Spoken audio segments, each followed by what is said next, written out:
we tackled yung patient-centered, family-focused, and now we will be going into the community-oriented healthcare, which is part of your PFC. So today, we will be starting with primary healthcare.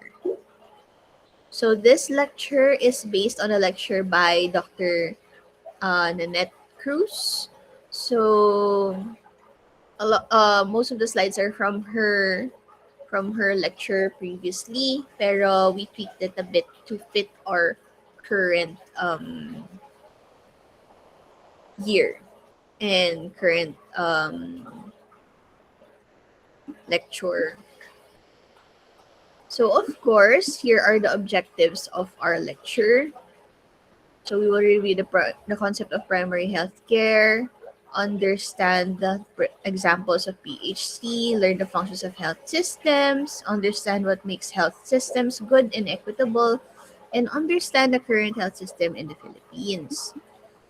So again, as I've told you before, we'll keep going back on the definition of health. So what is health? So according to WHO, simply, it is the state of complete physical, mental, and social well being. It is a fundamental right, and it's a state of optimum capacity of an individual. So, when one does not feel well, di ba? He goes to this health center or clinic to consult, and this is where your PHC comes in. So, pag sinabi natin PHC, how did it start? So, it has been here not for too long. So, the origins can be traced back pa due to the failure of the vertical approach or the narrow base of programs used in the malaria eradication back in the 1950s. So, 1969 naman, nagkaroon na ng parang journals. Nakita nila sa mga studies published that parang hindi na enough yung type of healthcare na parang whenever something emerges, we gun it down. Nakita nila na kulang yung emphasis ng healthcare natin sa prevention programs. And there were also studies from outside of the public health community na naging influential, and it challenged the assumption na pag madaming doktor, maraming services, mas maganda ang healthcare. So, nakita nila na it's not all that. Nagkaroon tayo ng mga advances na in medical, in the medical part, pero bakit parang kulang pa rin? So, dito nakita nila na the overall health of the population has less relationship daw on the medical advances, pero it's more on improving the standards of living and nutrition. Pati na rin yung prevention. Okay po?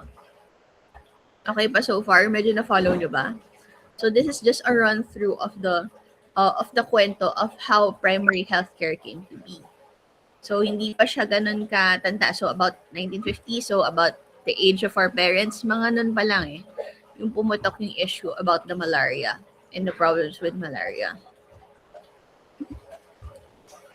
And then, one important milestone, masasabi natin, in primary healthcare was in the 1960s naman. It was from the CMC, Christian Medical Commission. So, it is a specialized organization of World Council Churches and the Lutheran Foundation that was created in the 60s that went to different communities in the developing countries. And they emphasized training the village workers at the grassroots level.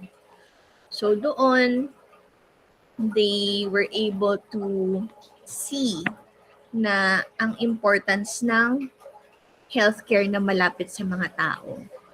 And it was also then that they saw firsthand that preventive is better than curative. And in the 1970s, nun pa lang nila na-coin yung term ng um, primary healthcare in a journal.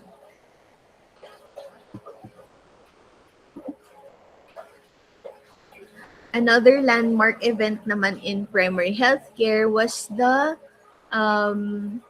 was in the 1978. So there was an international conference on primary healthcare that took place in Alma Ata in September 1978. So Alma Ata is a place in Kazakhstan, and they invited over 3,000 delegates now from 134 governments and 67 world international organizations all over the world. And they came up with this, the Alma Ata Declaration. And sabi nila, by 2000 now, there should be health for all. And syempre, they had different key ideas that emerged from this um, conference. First is that dapat daw may appropriate technology used in medicine. Appropriate technology, that is technology that is relevant to the needs of the people. It should be scientifically sound. It should be financially feasible. Hindi siya basta-basta meron kang technology na ilalabas na gusto mong gamitin. Dapat ito ay relevant. It should be feasible financially din sa mga tao. In addition to this, there was construction. They wanted construction of health posts in rural areas and shanty towns instead of hospital construction na malayuan. And they wanted, yun nga, parang kumaga mga, sa atin ito ay mga health centers or mga health stations rather than focusing on the big hospitals na hindi na malayo sa communities, and rather than acquiring mga expensive sophisticated machines. So they wanted healthcare na malapit sa tao. Second is your opposition to medical elitism. So this means the disapproval of over-specialization of health personnel in developing countries and of top-down campaigns. So instead, they wanted to train lay health personnel and want, of course, the community participation in healthcare. There was also a move to for the health workers to work with the traditional healers such as mga shamans and midwives, kasi nga naman sila yung mga kakilala ng tao. Sila yung unang nilalapitan. So might as well train them para na din mabigay yung tamang management for the people since sila na nga yung pinupuntahan ng mga tao. And third is the declaration linked health and development naman. So health as a tool for socio-economic development.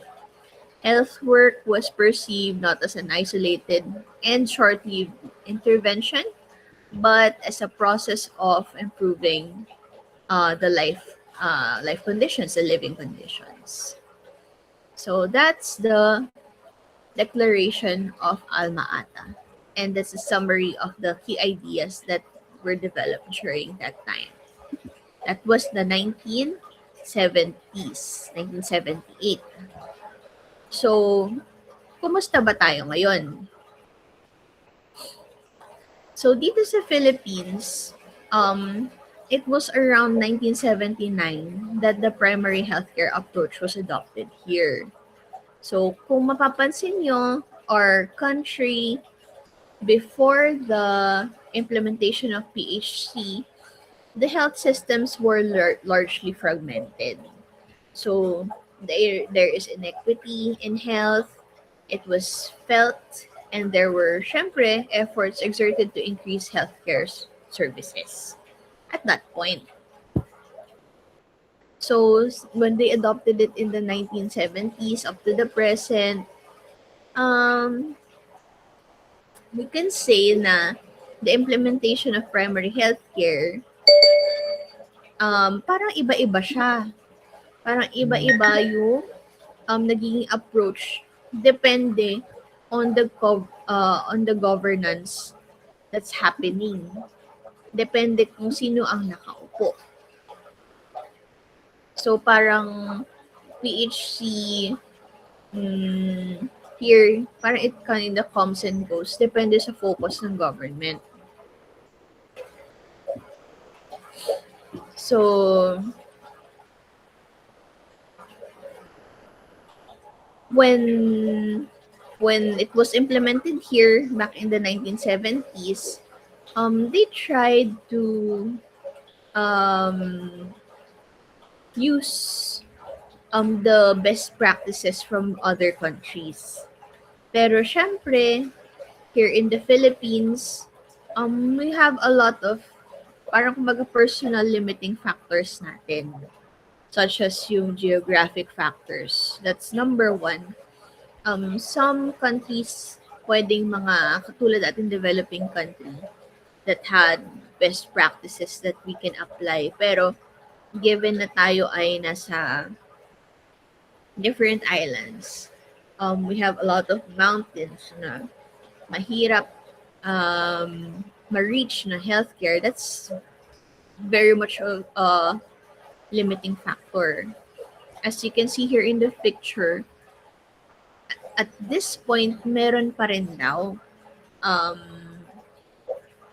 Meron pa ring mga tao na hindi na aabot ng mga ambulansya, na walang health station na malapit. So they get carried down from the mountains to the nearest health station. And it takes hours before they get there. So, nakwento ng mom ko na back when they were in Kalinga, may lola and lolo were based there as teachers kasi. So, may time na nang pag manganganak yung lola ko, she had to be carried like that para maibaba siya doon sa sa nearest health station. And then, saka pa lang sila uuwi doon sa Pangasinan. And that's like a long bus ride away. So, wala pa tayong maayos na or concrete na mga highways at that time. So, imagine that. And ngayon, they said naman, meron ng there are good roads that lead up to the area where they used to live, according to some of her friends. Pero, syempre, meron pa rin talagang ibang areas na ganito pa rin. Yung binibitbit pa rin sila, nagtutulong-tulong pa rin yung community to bring them down na nakaparang duyan. And it's kind of sad kasi that's over how many years na? 1970s, ay 1979, 1980s, nasa mag 40 years na. Parang mga 40 years na since it was adopted here. And although we can say naman na nag-improve na talaga ang health status here in the Philippines, meron pa rin. Meron pa rin tayong makikita na hindi pa rin natin talaga na-reach yung optimum health for all. Although, yun nga, sabi natin meron namang improvement and you can actually see that kasi nga um, nag-increase naman talaga ang life expectancy ng mga tao dito eh. Di ba? So, meron din naman tayo mga nabibuild na mga um, health stations, health centers, mga government hospitals, but you can see from the news, it's still kulang. Diba? And sumasabay pa dito yung other factors like the rapid urbanization, high population density, especially here in Manila, na nag-a-add up dun sa kakulangan ng health services. Kahit nga dito nakafocus dito sa NCR, sa Metro Manila, yung mga government um, facilities natin, di ba? Ano pa rin eh, kulang pa rin. Tapos sumasabay pa minsan na merong mga bagong infectious diseases. And we really felt this during the time of COVID, di ba? So parang kahit na ikaw ay mayaman, ikaw ay mahirap nung time na yun, wala tayong kasiguraduhan na makakakuha tayo ng health care. Even doctors, di ba? Some doctors manage themselves in their homes na. And they also felt helplessness at the time ng ang kakulangan ng healthcare para sa lahat. Ayan. So, syempre ayaw ko naman kayo na ma-dishearten.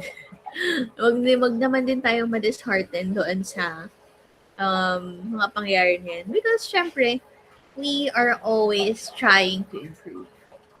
And from that time, during the time ng Alma-Ata, in the 1978, we still aim to have the same thing.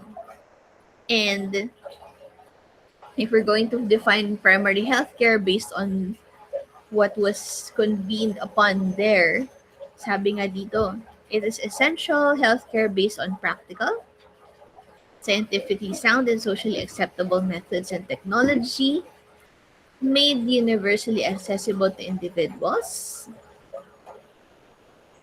and families in the community through their full participation at a cost that the community and country can afford to maintain at every stage of their development in the spirit of self-reliance and self-determination.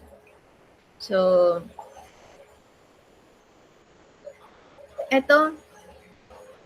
ito ay isang bagay na kailangan din natin i-emphasize. So, we can't do it alone. Kailangan din ng tulong, kailangan ng participation ng community na para sa sarili nilang healthcare. Kasi the government can't do everything on their own. The doctors can do everything on their own. They need community participation. And this is what they really urge pa even then during the Alma-Ata Convention.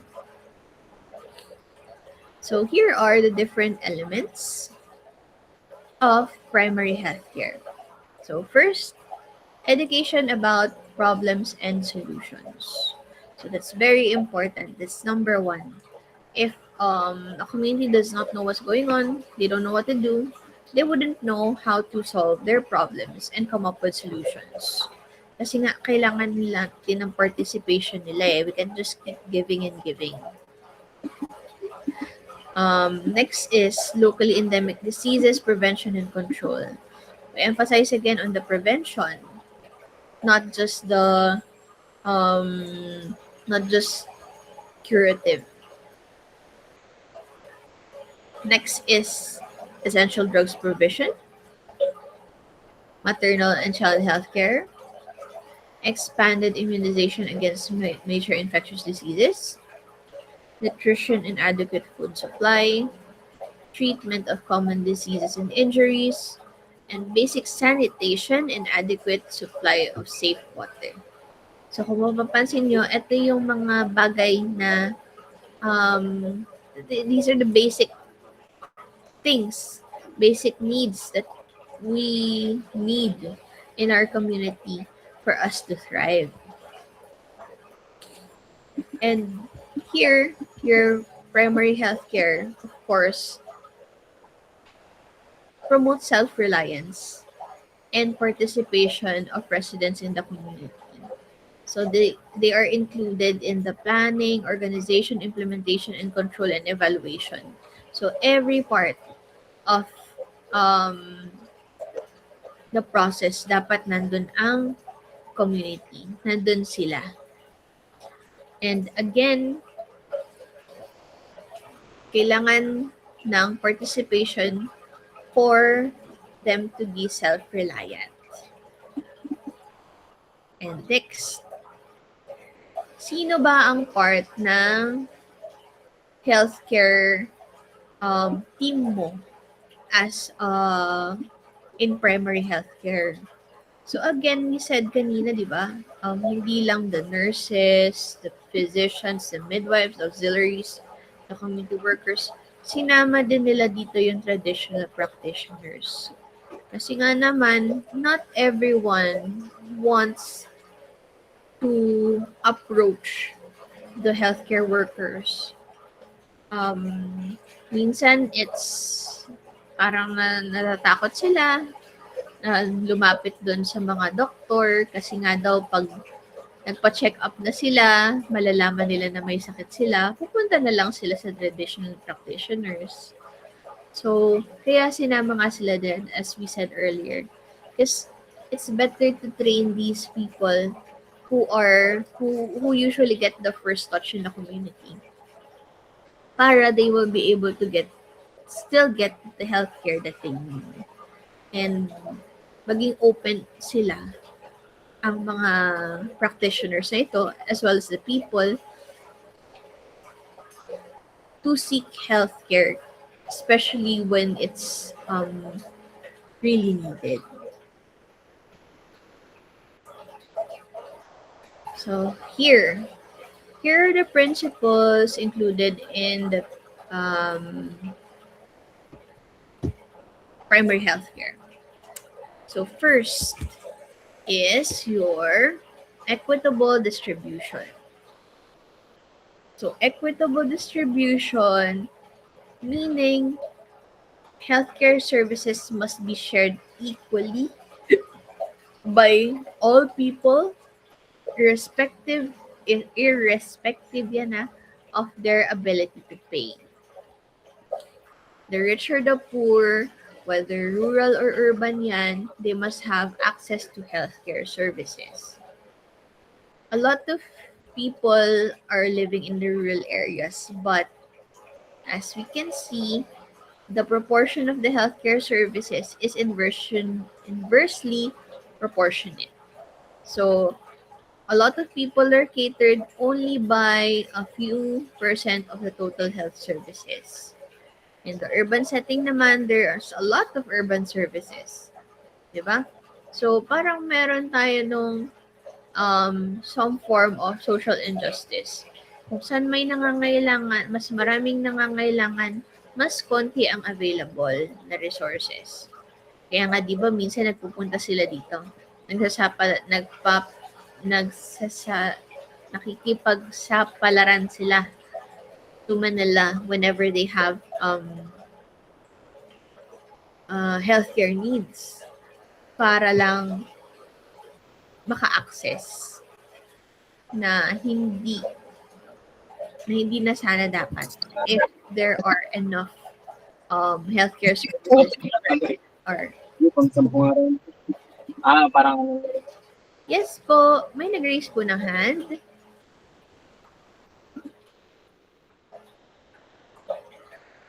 Napindot.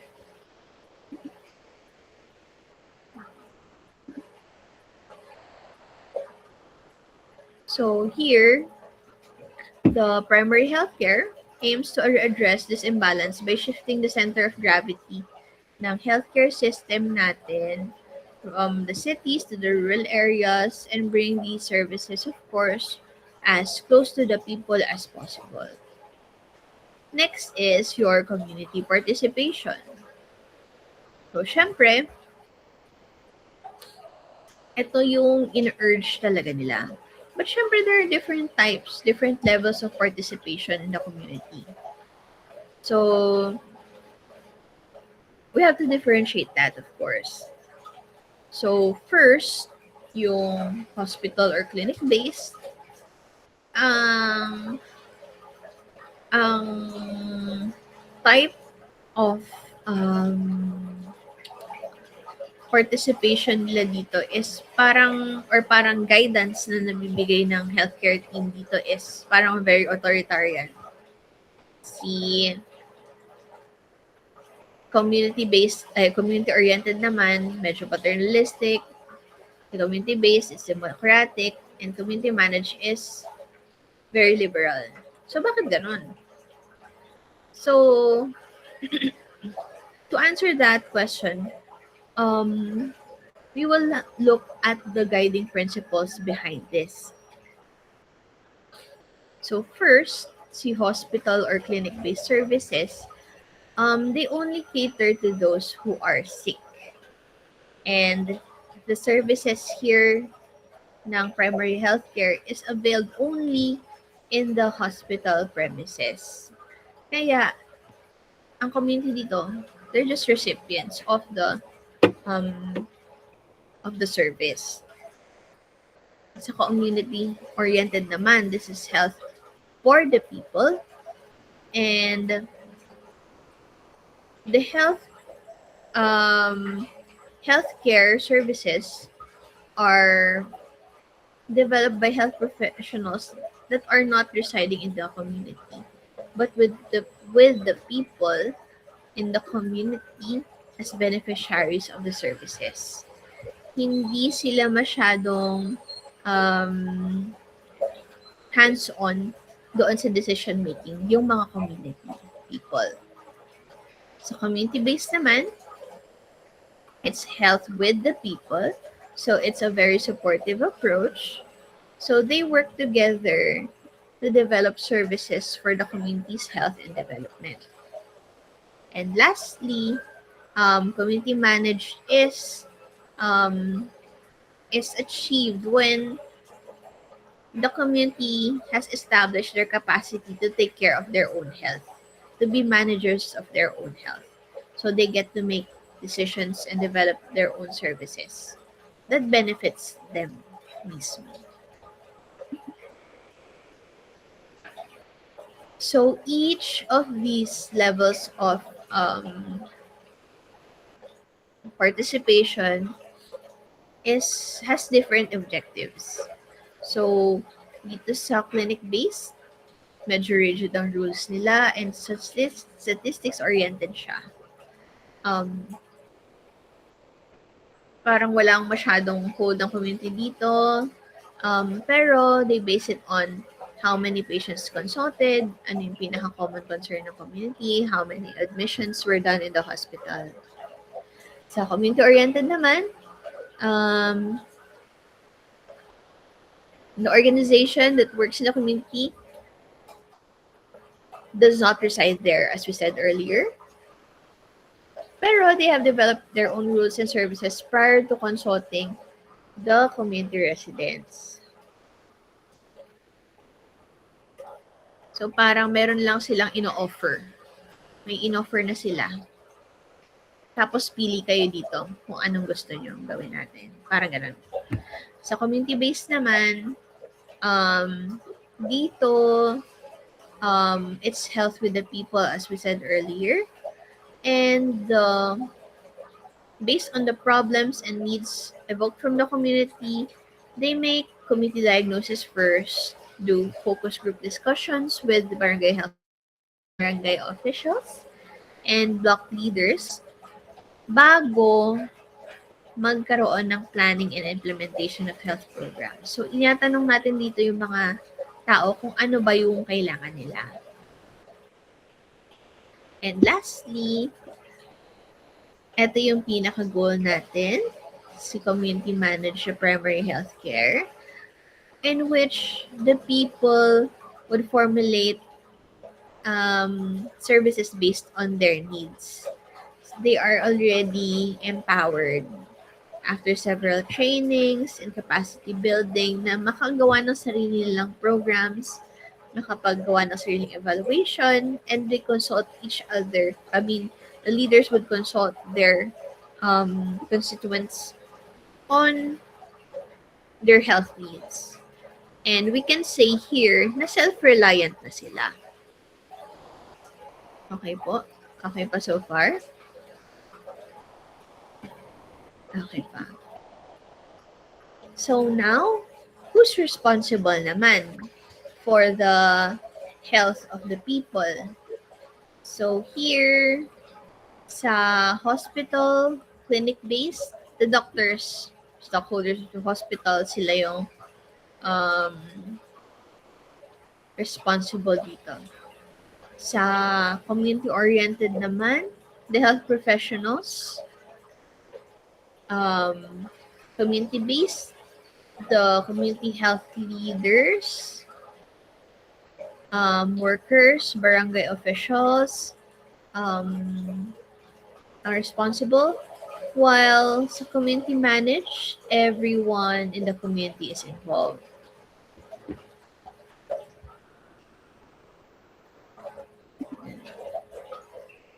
For the levels of participation naman, ito na yung mismong kailangan natin maintindihan. So, kapag sa health, hospital-based or clinic-based primary health care, dito, it's, the people are just informed. So, sa ngayon, marami tayong cases of dengue. We try to manage dengue.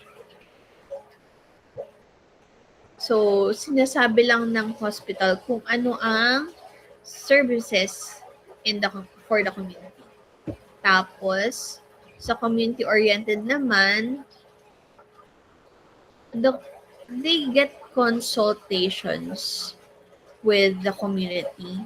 Pero, the health professionals still decide on what to prioritize versus sa community-based na they discuss and then decide together, but ultimately, the people will choose kung ano yung pinaka-priority nila at that point. While in community managed, the main decision maker are the people in the community. Kasi nga, self-reliant na sila at that point. In terms of the data gathering, monitoring, and evaluation naman, for the hospital or clinic-based, walang feedback na hinihingi sila from the community. So, we did that program, okay. Tapos na. And, kumbaga sa atin na lang yung naging result kung nabawasan ba yung cases ng dengue, mas na manageable na ba siya ngayon. Sa community-oriented naman, its concern is towards the health staff, and meron namang feedback sa community, but it's very minimal lang. For the community-based naman, the process of gathering, monitoring, and evaluation are done jointly by the health staff and the community health worker, and we do regular feedback sessions here. And for the community managed, they do self-evaluation monitoring and continuous feedback. And the impact that we are hoping to have is, first, sa hospital wala naman masyado. Since the hospital can survive based on dun sa pagdating ng mga pasyente. Sa community-oriented naman, we want to have behavioral changes doon sa mga tao. Sa community-based, social changes na, well, sa community managed, we want to have structural changes. So here naman are the different characteristics of a primary healthcare program. So first, it should be appropriate. So appropriate, meaning the health service answers the true needs of the people in the community. So next is yung accessible. Dapat ma-reach to ng mga tao. The health services should be delivered where the people are. Should be affordable. It should not break their pockets. It should not push them into crisis, ideally. Um, it should not go beyond people's financial limits. Acceptable. Um, health service should not go against people's beliefs. So, kumbaga, dapat hindi siya yung very outrageous yung mga health services natin na parang in the community na parang for a simple cough and cold um, issue, magbibigay sila ng I don't know, mga stem cells agad, mga ganun. So, merong mga ethical dilemmas pa rin doon, di ba? So, up to this point. And next is effective. Programs are effective when they reproduce the expected and targeted results. Efficient should be cost effectivity where every cent is utilized and maximized. There should be equity. You give your service to the people who need them the most. And empowerment, which allowed people to make their own healthcare decisions.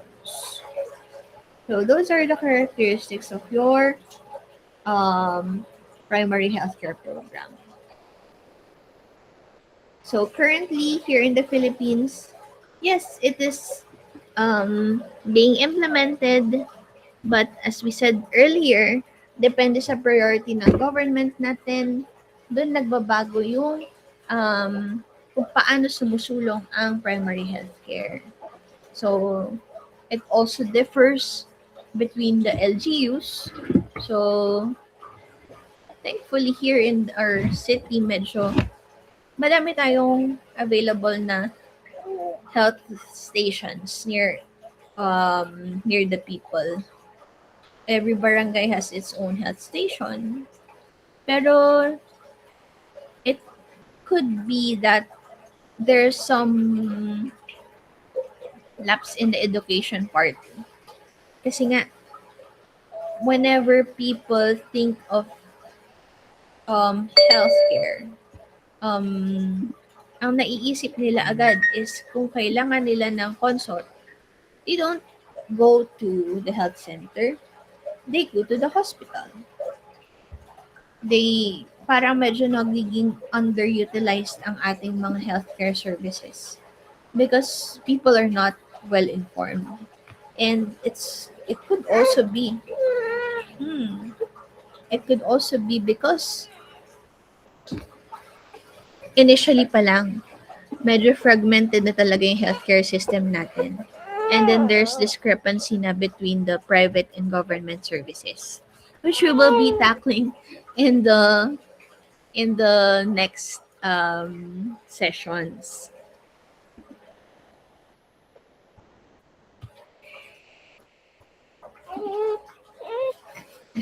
Wait lang, mag-off ka muna ako, ha?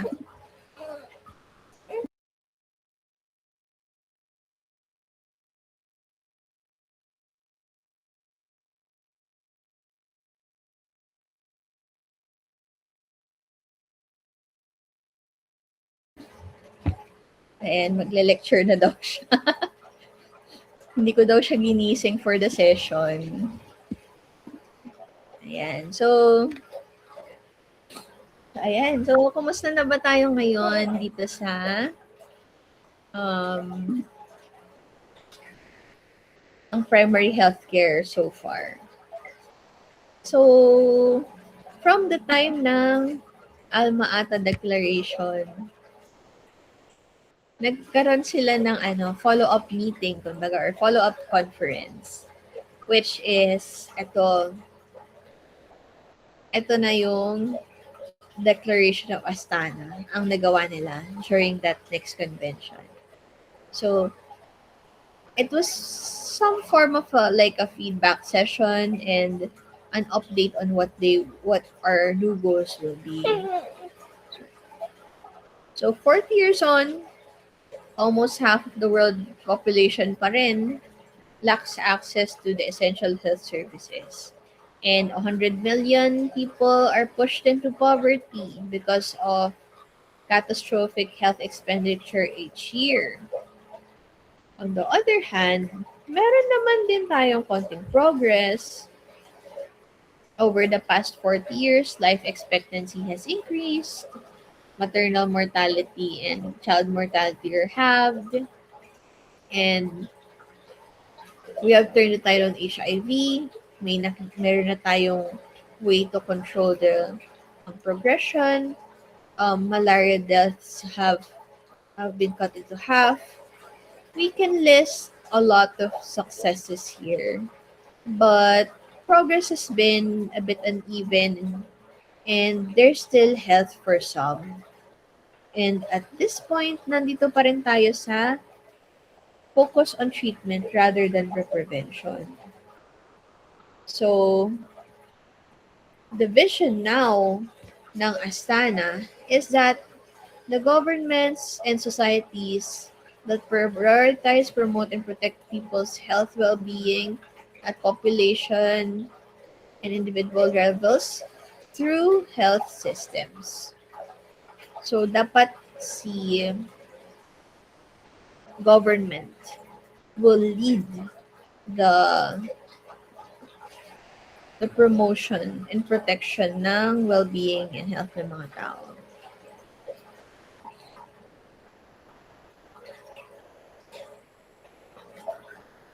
Number two, primary healthcare and health services that are high quality, safe, comprehensive, integrated, accessible, available, and affordable for everyone and everywhere, provided with compassion, respect, and dignity by health professionals who are well trained, skilled, motivated, and committed. That's their vision. Ang pangalawa. And third is enabling and health conducive environments in which individuals and communities are empowered and engaged in maintaining and enhancing their health and well-being. And fourth is partners and stakeholders aligned in providing effective support to national health policies, strategies, and plans. So almost the same pa rin ang vision ng um, Astana Declaration, ang Astana Convention natin as before.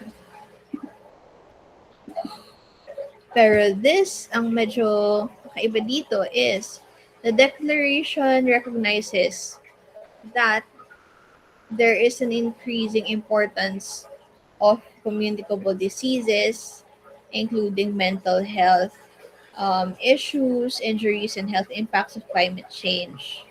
So they also want to focus on universal health coverage. That is the center of the Sustainable Development Goals. So kasama din dito, syempre, they want to create decent work and appropriate compensation for health workers. So that's very important for Astana. Kasi nga naman, hindi na uso yung mga tulad before na parang nagpapakabayani ang health workers. They want to be able to invest in the education, training, recruitment and development, motivation and retention of workforce. So this is very important, especially here in the Philippines, where there is difficulty in retaining our workforce. Because syempre, there's better jobs, there's better salaries abroad. So, karamihan ng mga very good, very competitive, very skilled nurses natin dito sa atin. Wag na tayo lumayo sa Osmond. A lot of them are USRNs already. Some are just waiting to fly out, and they fly out in batches. So I think this declaration is something that the government should go back to pa rin. Kasi nga, ang dumadami ang population natin, kumukonti ang mga healthcare workers. And not because hindi dumadami ang nag-aaral to be healthcare workers, but because they want to serve somewhere else. Because here in our country, it's very hard to be motivated to serve. Lalo na if medyo ungrateful ang society natin. Tapos, syempre, ma hindi pa ganun ka-competitive ang compensation nila. Okay? Next. So, here is the Astana Commitment. It affirms the commitment to the fundamental right of every human being to the enjoyment of the highest attainable standard of health, without distinction of any kind, and strengthening healthcare, primary healthcare, in the most inclusive, effective, and efficient approach to enhance the people's physical and mental health as well as their social well-being. And of course, we recognize here that despite the progress over the last 40 years, there are still parts of the world that have unaddressed healthcare needs. Kasi it can be very challenging for many people, especially the poor, in different countries, hindi lang dito sa atin, because of the different inequities in health due to different political, social or economic problems na they encounter. And there's still disparities in health outcomes. And kasabay pa nun yung dumadaming non-communicable diseases which lead to poor health. So that's something that the Astana Commitment wants to address. They also want to promote to promote the preventive health services, which should be accessible for all. So this promotive, preventive, curative, and rehabilitative services. And they urge the different governments to make bold political choices for health at all sectors. And they also reaffirm the primary role and responsibility of governments in all levels in promoting the health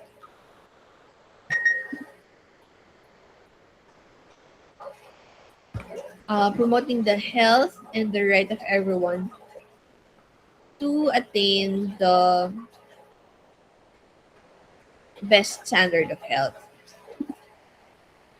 And next commitment is to promote multisectoral action and the universal healthcare, engage with stakeholders, and empower local communities to strengthen the PHC, address economic, social, and environmental health determinants, um, and reduce risk factors by maintaining a health in all policies approach.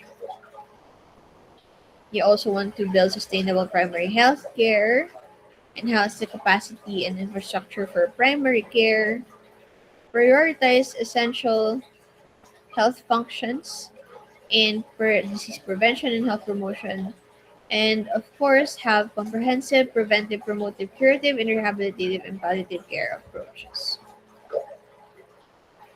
Next is to empower individuals and communities, Align stakeholders support the national policies, strategies, and plans.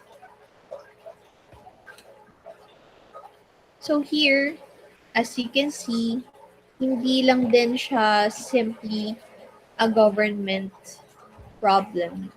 They also want to include all the different stakeholders. So that includes your health professionals, the academe, the community mismo, the civil society, different partners, NGOs, lahat. Um it's it's a goal to include everyone for health to kasi nga hindi siya kayang i-achieve on their own. So we need the stakeholder support to assist on the different parts na hindi kayang i-provide simply by the governments for their primary health care.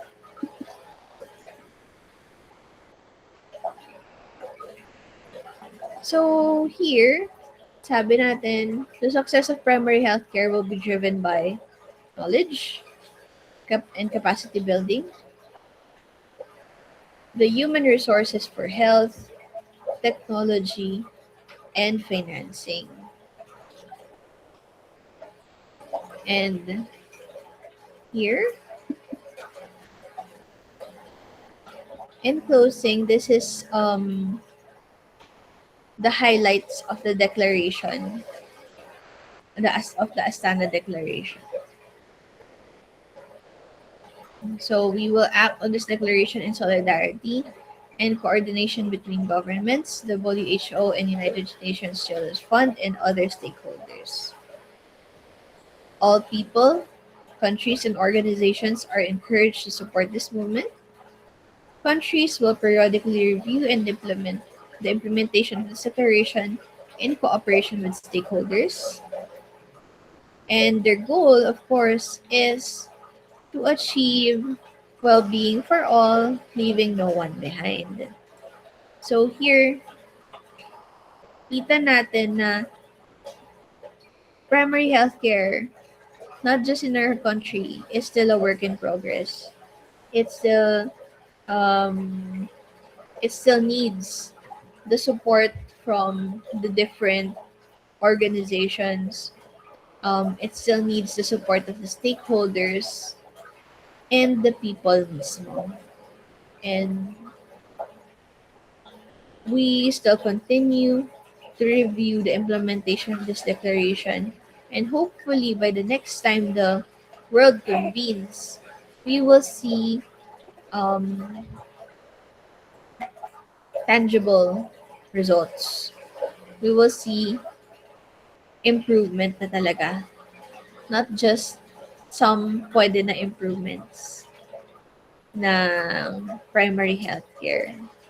Because hindi lang dito sa atin kasi marami pa ring tao ang nangangailangan ng healthcare at marami pa rin ang naiiwan. Marami pa ring mga tao ang namamatay or tumatanda na hindi man lang nakikita ng doktor. And that's something that our government, the different governments should um, always look into. Okay? So I think that's it for today. Any questions so far? So this is just a run through of your primary healthcare and how it um how it came to be and how it was implemented here in the Philippines. And syempre the current status and where we are at the moment. All right. Sige.